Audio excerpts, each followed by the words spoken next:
Hello बच्चों, आपका स्वागत है हमारे साथ AR की क्लासेस का। जैसा कि आपको पता है कि हमारा चैप्टर नंबर 1 मापन तथा मात्रक चल रहा है क्लास 11th फिजिक्स का, और उसके हमने बहुत से पॉइंट्स पढ़ चुके हैं। और अब आज हम जो पॉइंट पढ़ने वाले हैं उसका नाम है लंबाई के छोटे मात्रक। इनको हम पढ़ने वाले हैं। तो लंबाई क्या थी हमने पढ़ा था ना। हमने सबसे पहले स्टार्टिंग में भौतिक राशियां पढ़ी थी। भौतिक राशियां पढ़ी थी। उन भौतिक राशियों में हमने क्या जाना था? भौतिक हमने सबसे स्टार्टिंग में पढ़ी थी भौतिक राशियां। उसका हमने क्या पढ़ा था? भौतिक राशियां वे राशियां जिन्हें प्रत्यक्ष व अप्रत्यक्ष रूप से व्यक्त किया जा सकता है। फिर हमने उसके अंदर क्या पढ़ी थी? मूल राशियां। तो मूल राशियां क्या थी?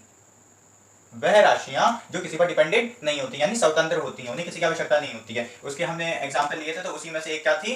लंबाई थी। और इसका मात्रक क्या था? मीटर था। यहां तक क्लियर है हमें?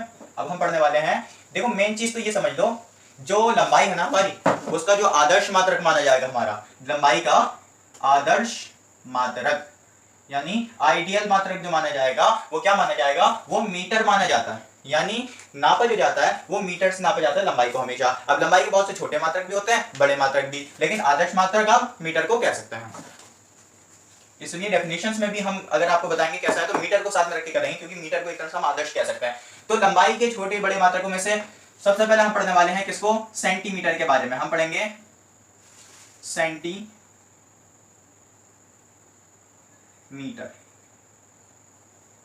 देखो, कोई भी ऐसा नहीं हो सकता जो सेंटीमीटर या किलोमीटर को नहीं जानता हो। अगर हमने मीटर पढ़ा है तो हम लोगों ने 80% बच्चे तो इतने ऐसे होते हैं जिन्होंने अगर सेंटीमीटर पढ़ा है ना, वो मीटर पढ़ा है ना, तो सेंटीमीटर और किलोमीटर तो आवश्यक पढ़ा ही पढ़ा होगा, क्योंकि इससे हमारा बहुत बड़ा ताल्लुक है। इसे हम पढ़ते रहते हैं, बचपन से हम क्लासेस में पढ़ते चले आ रहे हैं और आज भी पढ़ रहे हैं। बस ये है कि आज और भी हम इनके साथ मात्रक आगे डिस्कस करने वाले हैं, पढ़ने वाले हैं। तो सेंटीमीटर को हमने बहुत जगह पढ़ा। किलोमीटर हमारे लंबाई के बड़े मात्रकों में आएगा। तो सेंटीमीटर की बात करते हैं कि सेंटीमीटर है क्या।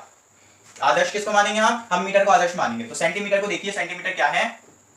1 मीटर के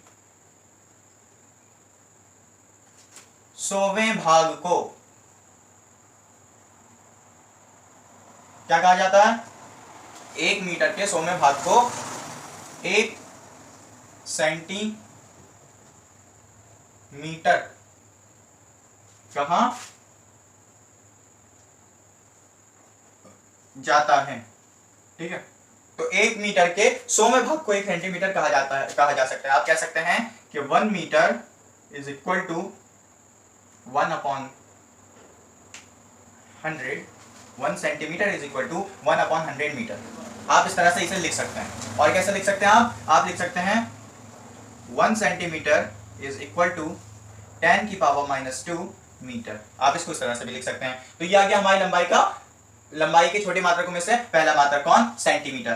क्या है सेंटीमीटर? 1 मीटर के 100वें भाग को 1 सेंटीमीटर कहा जाता है। 1 सेंटीमीटर किसके बराबर होता है? 1/100 मीटर के बराबर होता है। और 1 सेंटीमीटर को हम किसके बराबर होता है? बात वही है, ऐसा भी लिख सकते हैं और ऐसा भी, यानी 10⁻⁻² मीटर लिख सकते हैं। ये 10⁻²आई कैसे? ये 2 जीरो थे ना, 100 था, यानी कि 10 × 10, 10⁻² का यही मीनिंग होता है। बिल्कुल होता है। और जब ये इनवर्स होकर ऊपर जाएगा तो ये माइनस में चले जाएगा। 10 × 10 यानी कि 10 का स्क्वायर होता है, तो 10 का स्क्वायर हुआ यहाँ पर ये नीचे, और जब ऊपर गया तो माइनस में चला गया। ऐसा ही होता है, जब ऊपर जाता है जो प्लस के होते हैं वो माइनस में चले जाता है, माइनस के होते हैं वो प्लस में चले जाते हैं। ये था हमारा पहला मात्रक लंबाई के छोटे मात्रकों का, जो था सेंटीमीटर। अब हम बात करते हैं मिलीमीटर की। दूसरा मात्रक हमारा लंबाई का दूसरा छोटा मात्रक है मिलीमीटर।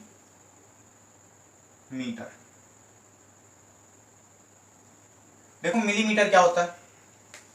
हम एक स्केल देखते हैं अपना। स्केल के अंदर जो हम पढ़ते हैं 1 सेंटीमीटर, 2 सेंटीमीटर, 3 सेंटीमीटर, छोटा जो स्केल होता है उसमें लगभग 15 सेंटीमीटर तक लाइन होती है। उसमें 0 से लेके 1 तक, 1 से लेके 2 तक, इसके बीच में भी 10 लाइंस होती हैं। ये जो 10 लाइंस होती है ना, वो आपकी कहलाती हैं मिलीमीटर। तो वो जो 1 सेंटीमीटर होता है उसके अंदर 10 मिलीमीटर आते हैं कि नहीं आते हैं? और 1 सेंटीमीटर और 1 मीटर में कितने सेंटीमीटर आते हैं? तो 1 मीटर में 100 सेंटीमीटर आते हैं, और 1 सेंटीमीटर में 10 मिलीमीटर आते हैं, यानी कि 1000। 1 मीटर में कितने मिलीमीटर आ गए? 1000 मिलीमीटर आ गए। अभी हम पढ़ते हैं इसकी डेफिनेशन। 1 मिलीमीटर और मिलीमीटर किसे कहते हैं? तो 1 मीटर के 1000वें भाग को क्या कहते हैं? 1 मिलीमीटर, 1 मीटर के 1000वें भाग को 1 मिलीमीटर कहते हैं। डन। तो 1 मीटर का जो 1000वां भाग होता है उसे हम क्या कहते हैं? 1 मिलीमीटर कहते हैं। हम उसे कैसे लिख सकते हैं? हम ऐसे लिख सकते हैं कि 1 मिलीमीटर बराबर होगा किसके? 1/1000। 1 मिलीमीटर बराबर 1/1000 मीटर, यानी 1 मिलीमीटर बराबर है 1/1000 मीटर के। हम इस तरह इसको लिख सकते हैं। और किस तरह लिख सकते हैं? ऐसे लिख सकते हैं 1 मिलीमीटर बराबर है 10 की पावर 3 माइनस के मीटर, यानी 10 की घात -3 मीटर के भी बराबर ऐसे 1 मिलीमीटर को हम लिख सकते हैं। तो हमने क्या पढ़ा? हमने पहले पढ़ा सेंटीमीटर, अब पढ़ा मिलीमीटर, अब बढ़ते हैं अपने तीसरे लंबाई के छोटे मात्रक की ओर, जो कि है आपका माइक्रोन। हम पढ़ेंगे अब किसके बारे में? माइक्रोन। हम जो है माइक्रोन के बारे में पढ़ने वाले हैं कि माइक्रोन क्या। तो देखें आप कि 1 मीटर के 10 लाखवें भाग को, ये भाग हम यूं कर रहे हैं भाग में, क्योंकि ये लंबाई के छोटे मात्रक हैं। जब बड़े मात्रक आएंगे तो हम गुना करेंगे, यानी मल्टीप्लाई करेंगे। अभी हम भाग करे जा रहे हैं क्योंकि ये छोटे मात्रक है लंबाई के, यानी कि ये मीटर से छोटे हैं। मीटर तो हमारा आदर्श मात्रक समझ रहे हैं ना, हम इसे हर में क्या लगा रहे हैं? 1 मीटर के 10 लाख गुना 1 मीटर के, 100 गुना 1 मीटर के, 1000 गुना, ऐसे ही तो लगा रहे हैं हम। तो हमने, यानी कि इसका मीनिंग ये है, जब हम ऐसे लगा रहे हैं कि मीटर को हमने आदर्श मान लिया, एक आइडियल मान लिया, जिसके हिसाब से हम आगे के और पीछे के मात्रकों को जानेंगे कि कितना बड़ा है मीटर से, कितना छोटा है मीटर से। तो 1 मीटर के 10 लाख में भाग को क्या कहते हैं? 1 माइक्रोन कहते हैं। इसे किससे शो करते हैं? यानी इसे किससे रिप्रेजेंट करते हैं? इसे किससे प्रदर्शित करते हैं? इसे म्यू से प्रदर्शित करते हैं। ठीक है, इसे हम म्यू से प्रदर्शित करते हैं। और हम क्या कह सकते हैं इसको? हम कह सकते हैं 1 मीटर इज इक्वल टू 1/1 2 3 4 5 6, यानी 1/10 की पावर 6, या हम कह सकते हैं इसे मीटर 10 की पावर -6 मीटर। 1 मीटर बराबर है 10 की, सॉरी यहाँ से मिस्टेक होगी, माइक्रोन है, मीटर नहीं, दोनों। हम इसे लिख सकते हैं 1 म्यू नॉट, कह सकते हैं हम इसे 1 म्यू इज इक्वल टू 1/10 की पावर 6 मीटर, या 1 म्यू इज इक्वल टू 10 की पावर -6 मीटर।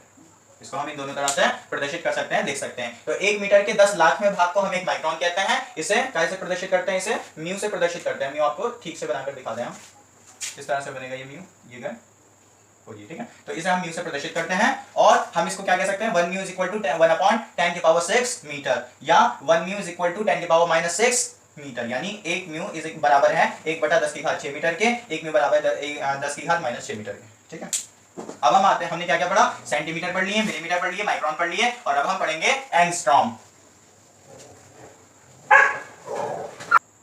तो हमने सेंटीमीटर पढ़ लिया, मिलीमीटर पढ़ लिया, माइक्रोन पढ़ लिया, अब पढ़ेंगे हम, रुक जाओ,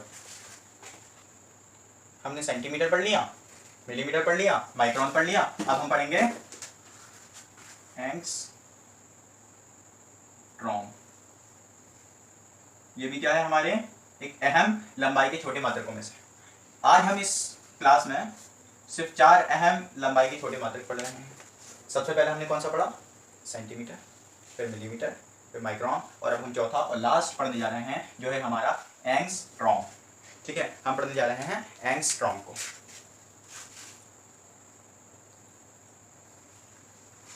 देखो एंगस्ट्रॉम होता क्या? 1 मीटर की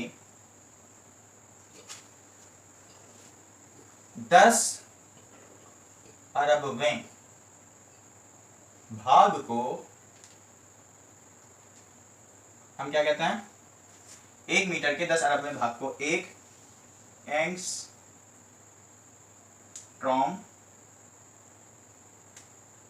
कहते हैं। डन। अब देखिए, एक रोक दो, ये की नहीं बन रही, हम इसे कह सकते हैं 1 एंगस्ट्रॉम बराबर 1 अपॉन यानी 1/10 मीटर, या 1 एंगस्ट्रॉम बराबर 10 मीटर। ठीक है, इसे हम कह सकते हैं 1 एंगस्ट्रॉम। तो 1 मीटर के 10 अरबवें भाग को हम 1 एंगस्ट्रॉम कहते हैं। 1 एंगस्ट्रॉम बराबर 1/10 मीटर, या 1 एंगस्ट्रॉम बराबर 10 metre. Thank you for watching. चलो, यहाँ पर एंड होता है हमारा ये टॉपिक, और नेक्स्ट लेक्चर में मिलेंगे लंबाई के बड़े मात्रकों के साथ। जब तक के लिए धन्यवाद।